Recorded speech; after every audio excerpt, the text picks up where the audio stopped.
실시간 정보 브리핑입니다. 미국 연방준비제도가 9월 B컷을 단행했지만 일부 위원들은 0.25%포인트 인하를 주장한 것으로 나타났습니다. 지난달 FOMC 의사록을 통해 금리 인하 속도를 둘러싼 위원들의 간 이견이 드러난 가운데 9월 고용까지 깜짝 증가하면서 향후 금리 인하 속도가 늦춰질 수 있다는 관측의 무게가 실립니다. 9일 뉴욕 증시에서 테슬라는 1.41%, 리비아는 0.48%, 루시드는 1.45% 각각 하락했습니다. 일단 테슬라는 자율주행차 로보택시 발표를 하루 앞두고 전 거래일보다 1.41% 하락한 241.05달러를 기록했습니다. 그동안 테슬라는 로보택시 호재로 랠리에 왔었습니다. 그러나 막상 로보택시 발표를 하루 앞두고 주가는 하락했습니다. 테슬라는 10월 10일에서 오후 늦게 웰밍턴 본사에서 로보택시를 공개할 예정입니다. 로보택시의 성능이 시장의 예상을 넘어설 경우 테슬라는 랠리할 전망입니다. 검은 월요일 등 증시가 출렁했던 3분기에 국민연금이 제약바이오주를 중심으로 대량 보유 종목에 신규 편입한 것으로 나타났습니다. 올해 국민연금의 장바구니에서 바이오주가 두각을 나타낸 것은 3분기가 처음입니다. 수년간 침체했던 바이오는 최근 들어 시장에서 주목받고 있습니다. 전자공시 시스템에 따르면 국민연금은 이달 1일부터 8일까지 총 130건의 대량 보유 종목 지분율 변동 내역을 공시했습니다. 이 중 신규 편입된 종목은 9개였고요. 업종별로는 제약바이오가 4개로 가장 많았습니다. 해외 선진지수 편입이 결정된 한국 국채와 달리 국내 증시는 공매도 금지 규제에 발이 묶여 선진시장 진입에 난항을 겪고 있습니다. 내년 3월로 예정된 공매도 재개가 차질 없이 이루어지지 않으면 금융 선진국 도약은 요원한 목표라는 평가가 나옵니다. 일반적으로 공매도는 별다른 실적 없이 주가가 급등한 종목에 대해 거품을 빼는 역할을 해서 시장 안정화에 기여하는 것으로 여겨집니다. 한국 증시가 MSCI 선진국 지수에 들어가려면 최소 2년에서 3년이 걸릴 것으로 전망됩니다. 일종의 후보군 개념인 관찰 대상국에 1년 이상 포함돼야 하기 때문입니다. 내년 6월 시장 분류에서 후보군에 들어 자격을 인정받으면 2026년 6월 편입 여부가 발표되고 2027년 6월 실제 편입이 이뤄집니다.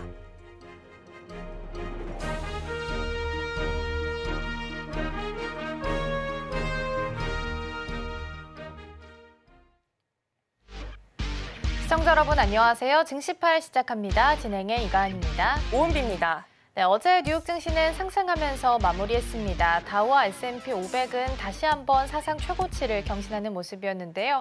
중동 쪽에 있어서 휴전에 대한 이야기가 또다시 나오게 되면서 유가가 좀 급락을 하는 모습을 보였고요. 인플레이션에 대한 우려가 조금 더 낮아지게 되면서 일단 저가 매수세가 유입되는 모습까지 확인이 됐습니다.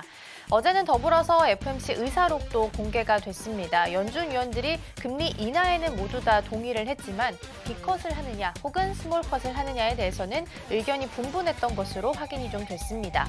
그러면서 CME 패드워치상 다음번에 FOMC에서 동결할 가능성에 대해서 20에서 21%까지 올라왔고요. 반면에 다시 한번 25bp 인하 쪽으로는 80% 정도의 비율로 올라오는 모습을 보이기도 했습니다. 금리 인하에 대한 향방은 불확실하긴 하지만 뉴욕 증시가 최고치를 경신을 했기 때문에 오늘 우리 시장에서는 또 어떻게 반영하게 될지 이 부분도 같이 보시면 좋겠습니다. 네, 지난 거래일 우리 시장도 한번 짚어보도록 하겠습니다. 코스피 지수는 다시금 2,600선을 내줬습니다. 월요일에 40포인트 이상 오르면서 나흘 만에 2,600선을 회복했지만 다시금 하락세로 전환을 했습니다. 일단 삼성전자가 3분기 어닝 쇼크를 기록을 하면서 투자 심리가 얼어붙은 것으로 보여지고 있고요. 이로 인해서 코스닥 지수도 함께 하락하는 모습을 나타냈습니다. 일단 양시장에서 외국인과 기관이 모두 다 매도세를 보였습니다. 삼성전자는 이날 개장 전에 3분기 잠정 실적을 발표를 했습니다.